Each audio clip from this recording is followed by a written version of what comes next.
Welcome to Dark Psychology Mastery, where we explore the darker side of human nature. Today, we're going to ask a question that may make you uncomfortable, but it's one that needs to be asked. What if the people you trust the most are secretly manipulating you? What if they're using your own emotions against you, exploiting your empathy to get what they want? It's a disturbing thought, but one that we need to consider if we want to protect ourselves from those who would seek to harm us. Joining me on this journey is the renowned psychologist Carl Jung, who will be sharing his insights on the concept of mirror neurons and how they're used by master manipulators. Carl Jung is a Swiss psychiatrist and psychoanalyst who founded analytical psychology, and his work has had a profound impact on our understanding of the human psyche. He's the author of numerous books, including The Collective Unconscious and The Archetypes and the Collective Unconscious, and his theories on the nature of the human mind continue to influence fields such as psychology, philosophy, and anthropology. So, let's begin our journey into the world of dark psychology, and explore the ways in which mirror neurons are used to exploit our empathy.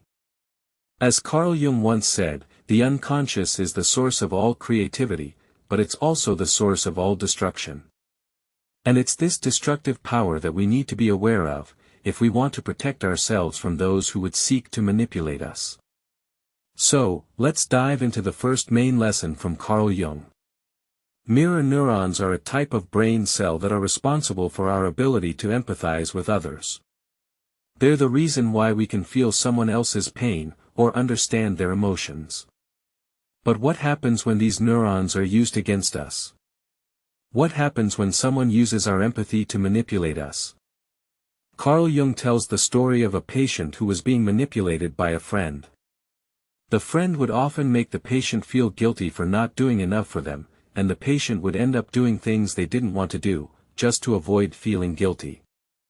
This is a classic example of emotional manipulation, and it's something that we've all experienced at some point in our lives. But what's interesting is that the patient's brain was actually wired to respond to the friend's manipulation. The mirror neurons in their brain were firing in response to the friend's emotions, making the patient feel like they were responsible for the friend's feelings. This is a powerful tactic, and one that's used by master manipulators to get what they want. As Carl Jung said, the most effective way to manipulate someone is to make them feel like they're responsible for your emotions. And it's this sense of responsibility that we need to be aware of, if we want to protect ourselves from emotional manipulation. So, how does this apply to our lives today?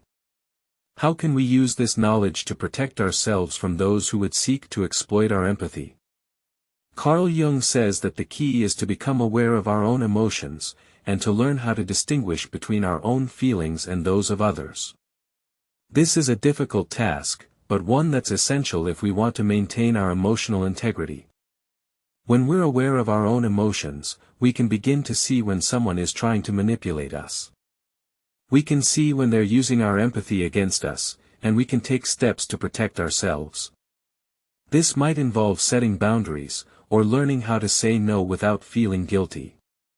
It might involve developing a sense of self-awareness, and learning how to distinguish between our own emotions and those of others. As Carl Jung said, the most important thing is to learn how to love oneself, and to learn how to set boundaries. And it's this sense of self-love and self-awareness that we need to cultivate, if we want to protect ourselves from emotional manipulation.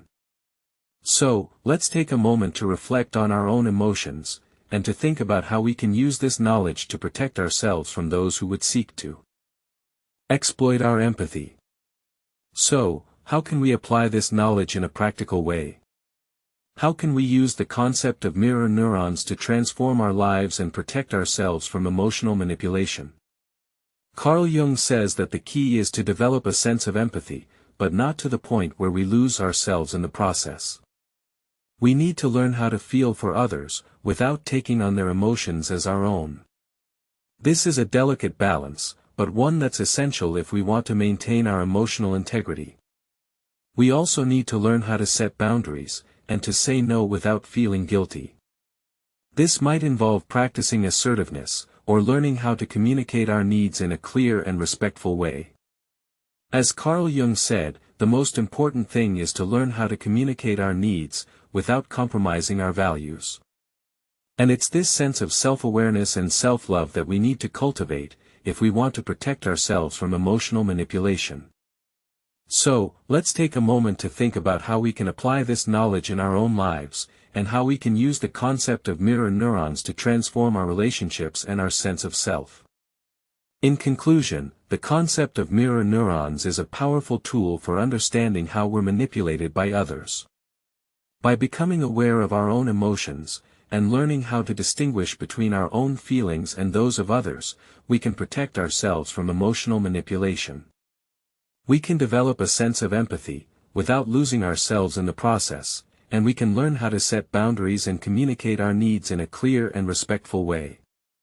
As Carl Jung said, the most important thing is to learn how to love oneself, and to learn how to set boundaries.